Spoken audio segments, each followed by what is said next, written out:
This video is brought to you by Honestly Clean Carpets. In this video, we are going to show you how we clean Oriental rugs off-site. We're not going to spend a lot of time going over the background on the individual carpets we're cleaning. For instance, the country that they were made in, the time or the years that the carpets were constructed, the type of construction, or the fabric in the carpet. But we're going to go through more of a general overview of the different kinds of procedures that we use depending upon the conditions in the carpet. There is no standard or one way to clean an area rug. Depending upon the condition of the area rug, the construction, the type of fabric, the age, and the conditions present in the carpet, we will use very different techniques in these situations. The general principles, though, remain the same. We will use cleaning agents, heat, agitation, and time to clean the area rugs. Area rugs can be cleaned both on-site or brought back to the plant. Purists will tell you that they can only be cleaned back at the plant.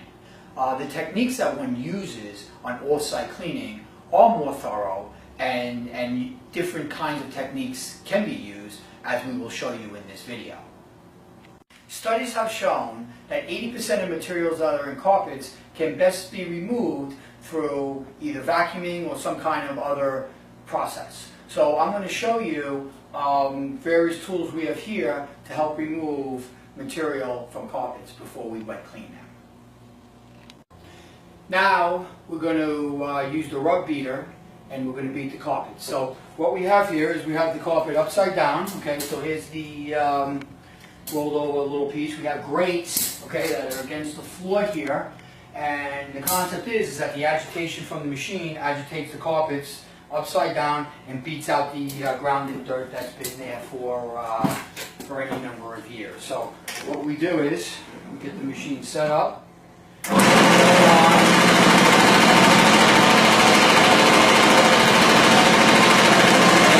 Back to the floor,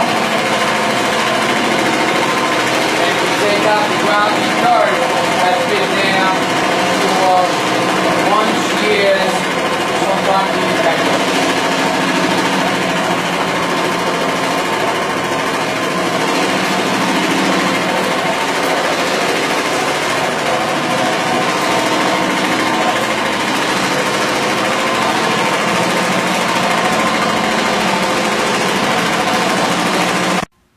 Okay, so we're done beating the carpet. That carpet was a highly soiled carpet in a major traffic area, and we'll take a peek at what came out of the carpet. So we'll pull up the grate, and as you can see, that's really pretty significant. So this is actually what came out of the carpet. So if we come and we actually boom it up a little bit, you can see actually very, very significant. So obviously not every carpet's going to come out with this kind of soil out of it, but that's pretty significant, and the advantage of using a carpet beater on all types of carpets.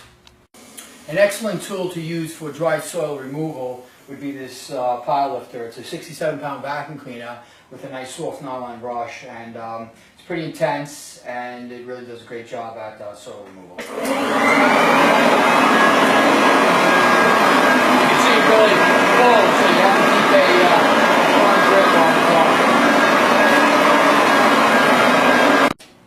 You can use our Brush Pro for dry soil removal. It's got two counter-rotating brushes, and it's again excellent at removing dry soil from carpets.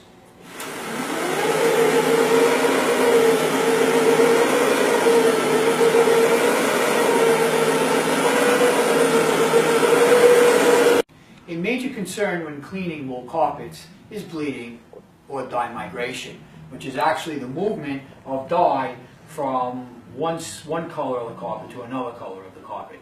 So one needs to be really concerned before starting a carpet to make sure that that won't occur. So there's three different ways that you can go about testing it. The first way is we take our cleaning agent and we put it on a white washcloth, and we actually press it onto the colors of the carpet. And we give it a pretty good press. Okay, we can let it sit for a little bit. We come up and then we take a peek. We could actually, if we want, take a little magnifying glass here and really get in and look for it. And quite frankly, we're not seeing any, so we're pretty happy about that. So that's something that we do a quick test.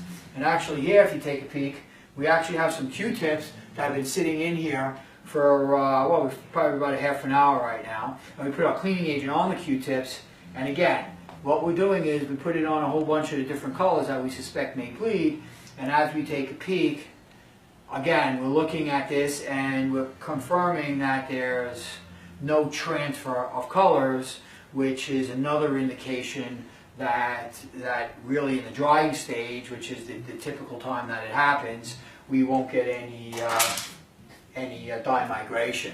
The third and most extensive way is really something that we had overnight.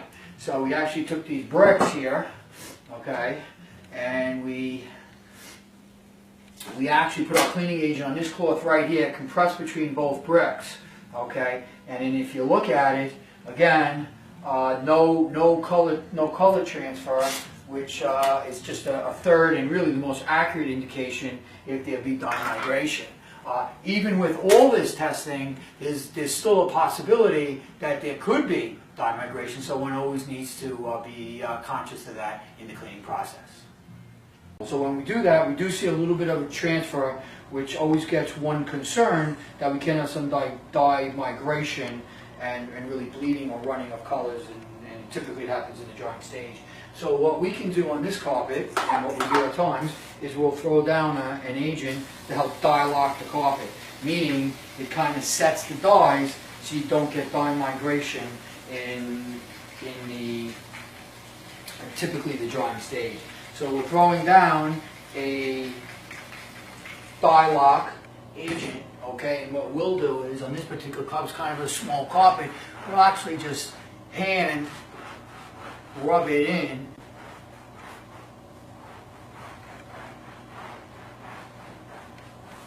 Now we're going to put our cleaning agent on the area rug. Cleaning agents we use are non-toxic, biodegradable, safe for us to use, safe for children, pets, adults to lay on, and that's not an issue. So what we're going to do is we're going to apply the cleaning agent to the whole carpet here,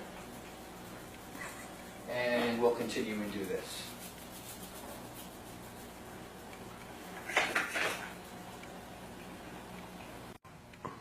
After applying the pre-spray, we then agitate the carpets to fully work in the pre-spray and loosen the soil from the carpet fiber. Here we have our brush pro, which is a 67-pound machine with counter-rotating brushes that do an excellent job of working in the pre-spray and loosening all the soil from the carpets.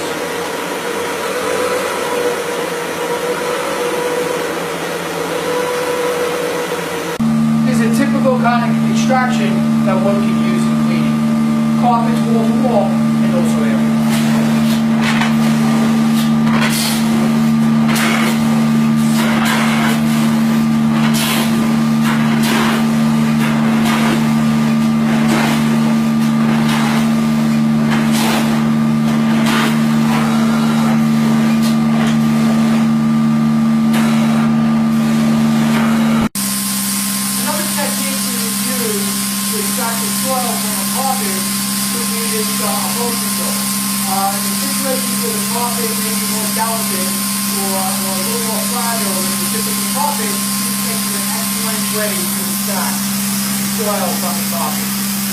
So the water comes into the soil, hits the carpet, and extracts the soil and rinses out the carpet. Once we're finished cleaning the carpet, we then want to dry the carpets as fast as possible. So the technique that we use, one technique is to use these air movers. So once we're done, we set up the air movers, which typically increase the drying time significantly. The concept is that right over the carpet fibers, it's 100% saturated, the fan blows it off the carpet fiber, and continues to release. So this will take drying time from really many hours to really just a couple hours, 2-3 hours. Okay, so now we're going to show you how we clean the fringes of carpets. We have a agent here, fairly mild. So, well, first what we're doing is, so we're dipping it in. I'm actually just taking just a white washcloth and just kind of agitating them right into the fringe. You know, certain folks will use bleach on fringe. Although bleach will strip out color, it's kind of harsh and it will definitely disintegrate the fringe, so not really recommended. But in any event, let me continue on and we'll show you the results when we get there. Okay, we're ready to extract the fringe and clean it up, so let's extract it and let's see what it looks like.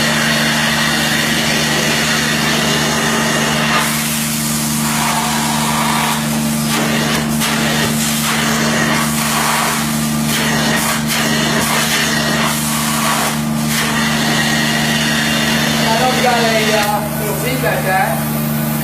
The difference between where I stopped right here and the part that's been cleaned is definitely a color change there.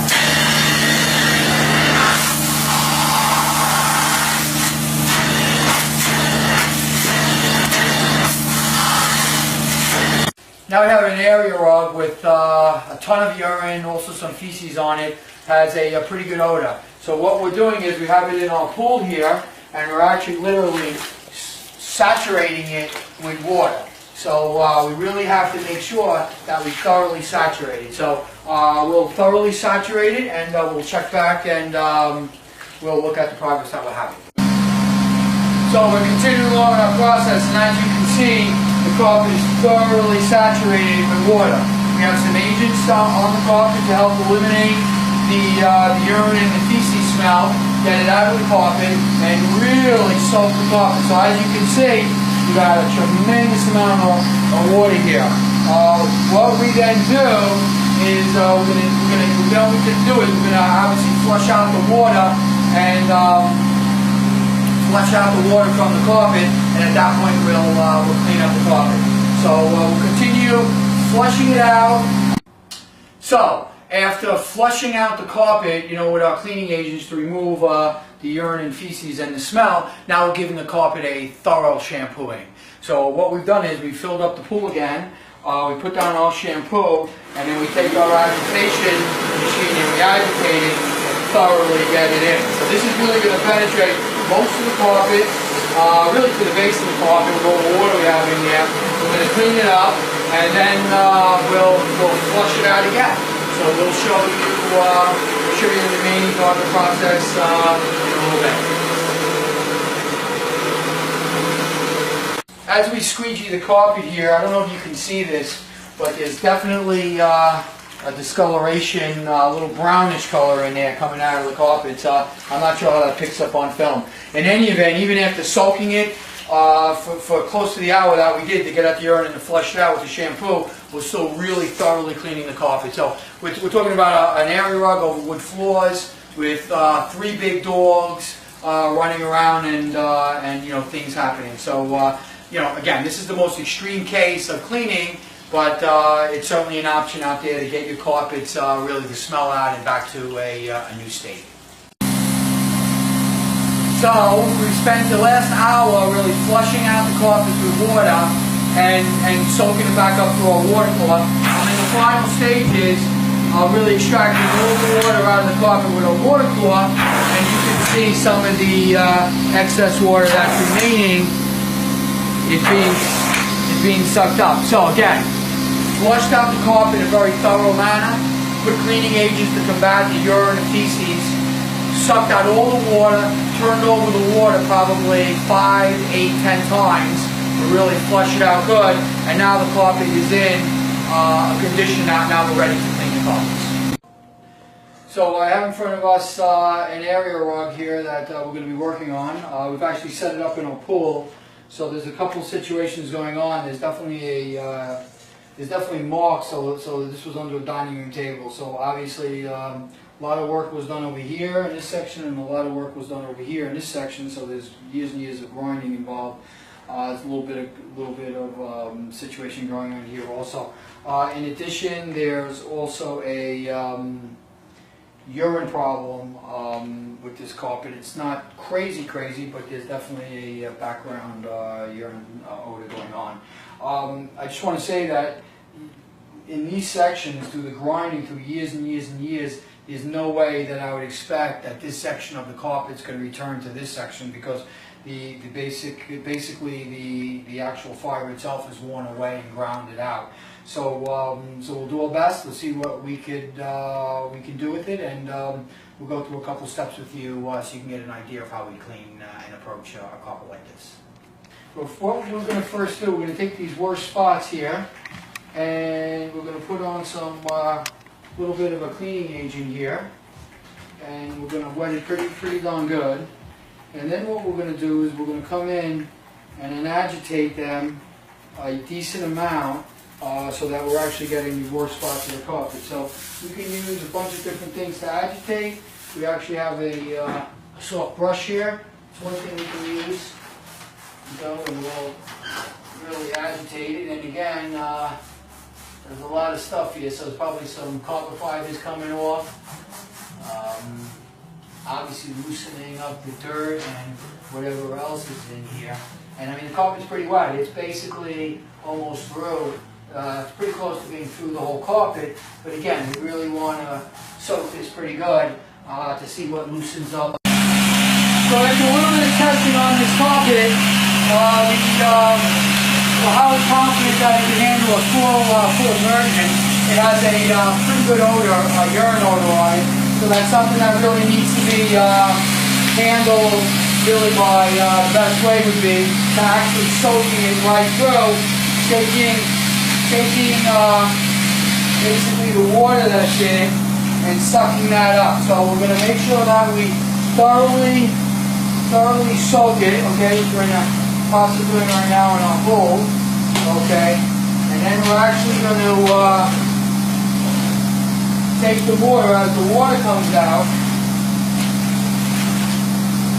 and we actually have a little water core in our pool here that actually sucks it out, and something that will dry it out at the end. So we have our water coming. We'll make sure that we get it right to the end. The urine was really through most of the carpet here, and we'll bring it out and thoroughly, as you can tell, thoroughly saturate the carpet. Okay, and we'll get that urine out. So just going to get that water out and